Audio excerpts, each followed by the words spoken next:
ಸರ್ಕಾರ ಅಧಿಕಾರಕ್ಕೆ ಬಂದ ತಕ್ಷಣ 99% ಫಲಾನುಭವಿಗಳಿಗೆ ಗ್ಯಾರಂಟಿ ಯೋಜನೆಗಳು ತಲುಪಿವೆ. ಗ್ಯಾರಂಟಿ ಯೋಜನೆಗಳ ಯಶಸ್ವಿ ಅನುಷ್ಠಾನದಿಂದ ಕಾಂಗ್ರೆಸ್ ಕಾರ್ಯಕರ್ತರ ಆತ್ಮಸ್ಥೈರ್ಯ ಹೆಚ್ಚಿದೆ. ಈ ಬಾರಿ ಚಿಕ್ಕೋಡಿ ಲೋಕಸಭಾ ಕ್ಷೇತ್ರದ ಕಾಂಗ್ರೆಸ್ ಅಭ್ಯರ್ಥಿ ಪ್ರಿಯಾಂಕಾ ಜಾರಕಿಹೊಳಿ ಅವರ ಗೆಲುವು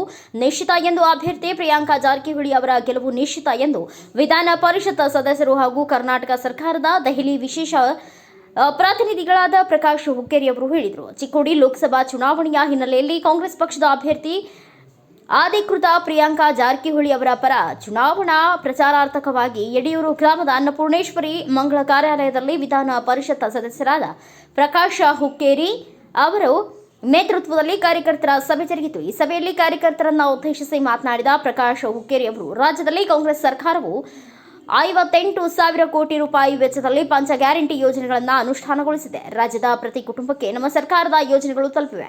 ನಮ್ಮ ದೇಶದ ಭವಿಷ್ಯ ಹಾಗೂ ಅಭಿವೃದ್ಧಿಗಾಗಿ ಈ ಲೋಕಸಭಾ ಚುನಾವಣೆಯಲ್ಲಿ ಕಾಂಗ್ರೆಸ್ ಪಕ್ಷವನ್ನು ಬೆಂಬಲಿಸಿ ಅಭ್ಯರ್ಥಿಯಾದ ಪ್ರಿಯಾಂಕಾ ಜಾರಕಿಹೊಳಿ ಅವರನ್ನು ಅತಿ ಹೆಚ್ಚಿನ ಮತಗಳ ಅಂತರದಿಂದ ಗೆಲ್ಲಿಸಬೇಕು ಎಂದು ಕಾರ್ಯಕರ್ತರಲ್ಲಿ ಮನವಿ ಮಾಡಿದರು. ಈ ವೇಳೆ ಮಾಧ್ಯಮದವರೊಂದಿಗೆ ಪ್ರತಿಕ್ರಿಯೆ ನೀಡಿದ ಹುಕ್ಕೇರಿ ಅವರು, ಅಭ್ಯರ್ಥಿ ಪ್ರಿಯಾಂಕಾ ಜಾರಕಿಹೊಳಿ ಅವರು ಗೆಲುವು ನಮ್ಮ ಜಿಲ್ಲಾ ಉಸ್ತುವಾರಿ ಸಚಿವರಾದ ಸತೀಶ್ ಜಾರಕಿಹೊಳಿ ಅವರ ಪುತ್ರಿ ಅಲ್ಲ, ನಮ್ಮ ಚಿಕ್ಕೋಡಿ ಸದಲಗ ಮತಕ್ಷೇತ್ರದ ಮನೆಮಗಳು. ಸತೀಶ್ ಜಾರಕಿಹೊಳಿ ಅವರ ಆಶಯದಂತೆ ಪಕ್ಷದ ಗೆಲುವಿಗಾಗಿ ವಿಧಾನಸಭೆ ಚುನಾವಣಾ ಮಾದರಿಯಲ್ಲಿ ಶಾಸಕರಾದ ಗಣೇಶ್ ಹುಕ್ಕೇರಿ ಅವರ ನೇತೃತ್ವದಲ್ಲಿ ಪ್ರತಿ ಮನೆಗೆ ತೆರಳಿ ಕಾಂಗ್ರೆಸ್ ಸರ್ಕಾರದ ಯೋಜನೆಗಳನ್ನು ತಿಳಿಸಿ 1 ಲಕ್ಷಕ್ಕಿಂತಲೂ ಹೆಚ್ಚಿನ ಅಂತರದಿಂದ ಅಭ್ಯರ್ಥಿಗಳನ್ನು ಗೆಲ್ಲಿಸುತ್ತೇವೆ ಎಂದು ಹೇಳಿದರು.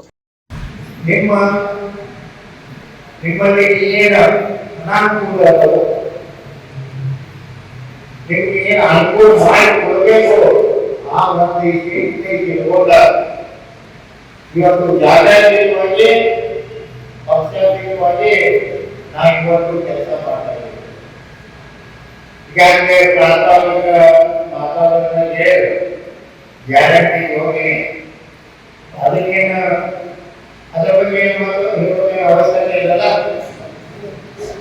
ಗ್ಯಾರಂಟಿ ಯೋಜನೆ ಅಂದರೆ ನಿಮಗೆಲ್ಲ ಗೊತ್ತಾಗಿದ್ದಿಲ್ಲ. ಹಾಗೇನಲ್ಲ 5 ಗ್ಯಾರಂಟಿ ಯೋಜನೆಗಳನ್ನ ನಾವು ಘೋಷಣೆ ಮಾಡಿದರು. ಕಳೆದ ವರ್ಷ 36,000 ಕೋಟಿ ರೂಪಾಯಿ. ಈ ವರ್ಷ 52,000 ಕೋಟಿ ರೂಪಾಯಿ ಕೊಡ್ತಾ ಇದ್ದಾರೆ. ಅಂದ್ರೆ ಇಷ್ಟೊಂದು ಕರ್ನಾಟಕದ ರಾಜ್ಯದ ಮುಖ್ಯಮಂತ್ರಿಗಳು ಉಪಮುಖ್ಯಮಂತ್ರಿಗಳು ಬಡವರ ಬಗ್ಗೆ ಕಾಳಜಿ ವಹಿಸ್ತಾ ಇದ್ದಾರೆ ಅಂತ ನಾನು ಹೇಳಕ್ಕೆ ಇಷ್ಟಪಡ್ತೇನೆ. ಅದನ್ನ ನಾವು ಮಾಡಿಕೊಂಡು ನಾವು ಯಾವುದೇ ರೀತಿಯ ಸಮಸ್ಯೆ ಇದೆ, ಮನೆಗಳ ವಿಷಯ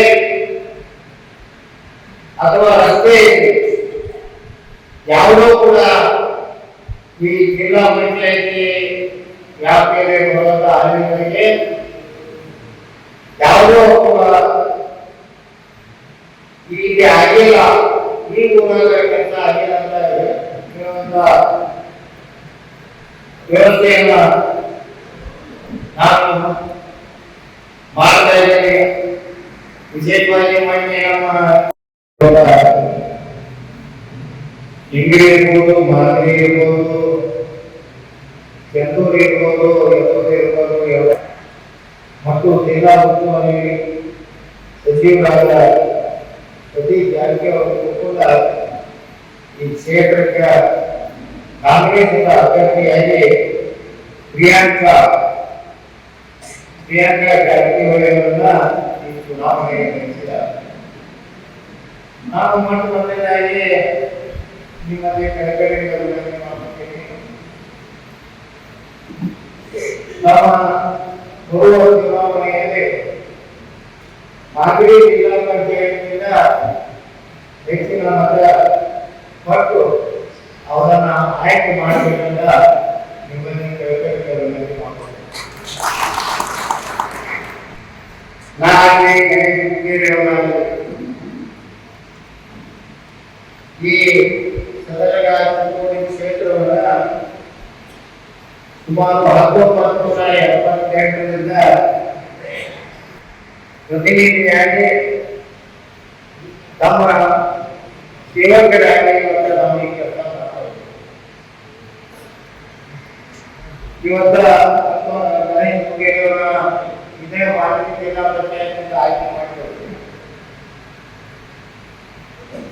1980 ಡಿಸೆಂಬರ್ ಗ್ರಾಮದ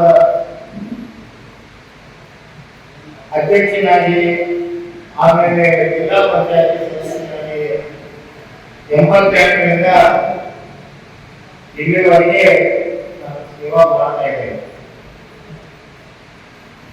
ಆದ್ರೆ ನಾವೆಲ್ಲರೂ ಕೂಡ ನಾವು ಆಯ್ಕೆ ಆಗೋದು ಮೊದಲು ಎಲ್ಲ ಎಕ್ಸಾಮ್ ಬಂದಿದೆ. ಸರ್ಕಾರ 52,000 ಕೋಟಿ ರೂಪಾಯಿ ಇವತ್ತು ಸುಮಾರು 50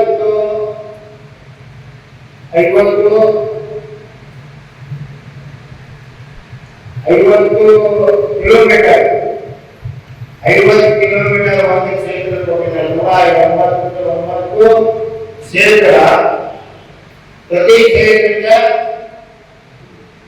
50 ಕಿಲೋಮೀಟರ್ ಅಂದ್ರೆ ಚಿಕ್ಕೋಡಿ ಕಲ್ಲಲ್ಲ ಕ್ಷೇತ್ರದ ಗಣೇಶ ಜಿಲ್ಲೆಯವರಿಗೆ 50 ಕೋಟಿ ಕೊಟ್ಟಿದ್ದಾರೆ. ಅದರಲ್ಲಿ ಹೇಳ್ಬಿಡ್ತೀನಿ, ಈ ಮಾಗಡಿ ಜಿಲ್ಲಾ ಪಂಚಾಯತಿಯವರು 10 ಕಿಲೋಮೀಟರ್ 10 ಕಿಲೋಮೀಟರ್ ರಸ್ತೆಗಳನ್ನ ಆಯ್ಕೆ ಮಾಡಿ ನಮ್ಗೆ ಕೊಡ್ಬೇಕು. ಮಾಂದಿಗೆ ಹೋಗಿ ಇರ್ಬೋದು, ಚಂದ್ರ ಇರ್ಬೋದು. ಆ 10 ಕಿಲೋಮೀಟರ್ ರಸ್ತೆಗಳ ಎಸ್ಟಿಮೇಟ್ ಮಾಡಿ ಚುನಾವಣೆಯ ಮುಗಿದ ನಂತರ ಕೂಡ ಆದ ನಂತರ ಮತ್ತೆ ಕೆಲಸ ಹೋಗ್ತೀವಿ. ಇಂಥ ಮನೆ ಕೊಟ್ಟಿದೆ, ಆ ಮನೆಗೆ ಹೊರಗಡೆ ಮಾಡುವಂತ ಒಂದು ಕೆಲಸ ಮಾಡ್ತೀವಿ ಹೇಳ್ತಾರೆ.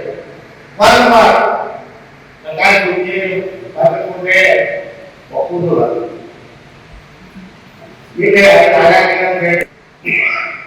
ಅದರಲ್ಲಿ ಸುಮಾರು 135 ಮನೆ ಬಂದಿರೋದು. ಪ್ರತಿಯೊಂದು ಮನೆಗೆ 5 ಲಕ್ಷ ರೂಪಾಯಿ. ಅದನ್ನ ಚುನಾವಣೆ ಆದ ನಂತರ ಆ 135 ಮನೆಗಳಿಗೆ ಪ್ರತಿಯೊಂದು ಮನೆಗೆ 5 ಲಕ್ಷ ರೂಪಾಯಿ ಕೊಡುವಂತಹ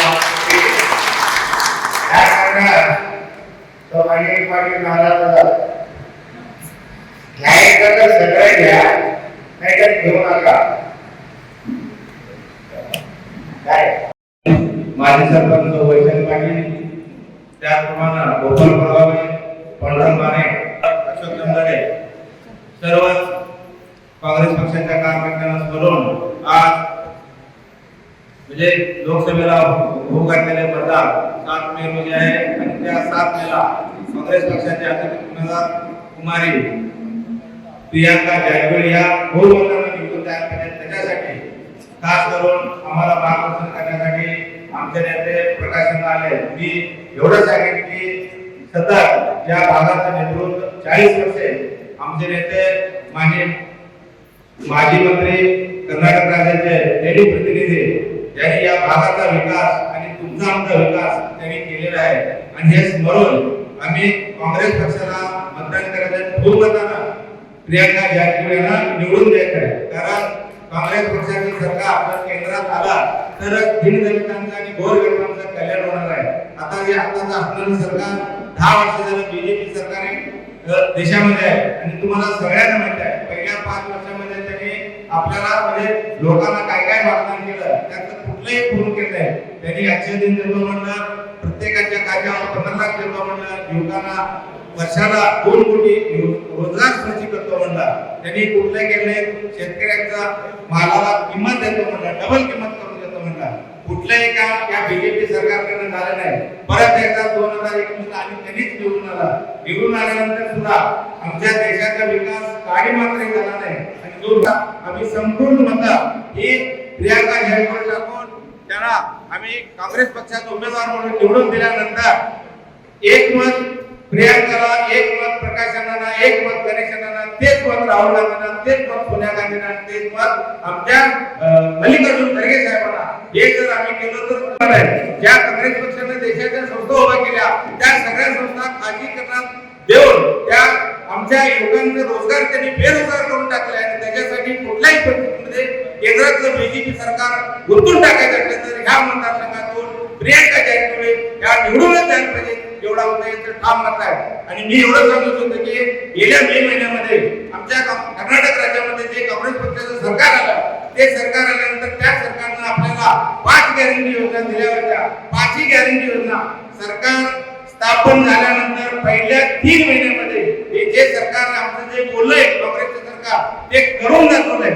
प्रत्येकांना महिलांना 2000 रुपये आल्या, घरामध्ये 2 युनिट लाईट फ्री आहे, रेशनचा तांदूळ फ्री आहे, 1000 रुपये यायला लागले. या सगळ्या गोष्टी जे काँग्रेस पक्ष करून दाखवतोय त्याच प्रमाणात केंद्रामध्ये सुद्धा 5 गॅरंटी त्यांनी मंजूर म्हणजे घोषणा केल्या. त्या 5ही गॅरंटी जर आमच्यापर्यंत पोहोचायच्या असल्या तर त्या सगळ्यात पहिल्यांदा आम्ही काँग्रेस पक्षाला निवडून देऊन प्रियांका गांधीला निवडून देऊन इथं आमच्या काँग्रेस पक्षाचे आमचे नेते प्रकाश आनंदचा हात बळकट करूया. एवढं सांगून मी माझं बोलणं संपवतो. जय हिंद. गेल्या विधानसभा निवडणुकीनंतर काँग्रेस पक्ष सत्तेवर आल्यानंतर काँग्रेस पक्षाच्या नेत्यांनी काँग्रेस गृहलक्ष्मी योजना, गृहज्योती योजना, अन्नपूर्णा योजना, स्त्रीशक्ती योजना अशा योजना सुरू केल्या आहेत. आणि अशा योजनांचा महिलांना कुटुंबाला त्याचा फायदा झालेला आहे. आणि आपण महिला आमच्या घराच्या गृहलक्ष्मीवर आहोत, पण आपण आज या कर्नाटक राज्याच्या गृहलक्ष्मी आहोत. आणि या गृहलक्ष्मीचा व्यवसाय यापुढे असा चालू ठेवायचा असेल तर एका देशाला प्रेमकारी जातीवर प्रचंड प्रमाणे गुंतवणूक द्या आणि त्यांनाच विजय करूया. पुढे करून घेण्याच्या 2 शब्द जय काँग्रेस. ಈ ಸಂದರ್ಭದಲ್ಲಿ ಬ್ಲಾಕ್ ಕಾಂಗ್ರೆಸ್ ಅಧ್ಯಕ್ಷರಾದ ಅನಿಲ್ ಪಾಟೀಲ್, ಮಾಜಿ ಜಿಲ್ಲಾ ಪಂಚಾಯತ್ ಸದಸ್ಯರಾದ ಪಾಂಡು ಮಾನೆ, ಜಯಪಾಲ್ ಬೋರ್ಗಾವೆ, ಸಂಜು ಪಿರಾಜೆ, ಮಹೇಶ್ ಕಾಗ್ವಾಡೆ, ನಿತಿನ್ ಮಾಯಣ್ಣವರ್ ಸೇರಿದಂತೆ ಇನ್ನು ಅನೇಕರು ಉಪಸ್ಥಿತರಿದ್ದರು. ಬ್ಯೂರೋ ರಿಪೋರ್ಟ್ ರಾಜು ಮುಂಡೆ, ಭಾರತ ವೈಭವ news, Belagavi. Thanks for watching. Read, discuss and debate with editor Dr. Yan Prashant Rao. Wanted reporters in print, digital and visual media for Bharat Vaibhav Daily Newspaper, BV News Channel and BV Fast Web News from all the talukas of Karnataka. If interested, send your resume to 9482633333.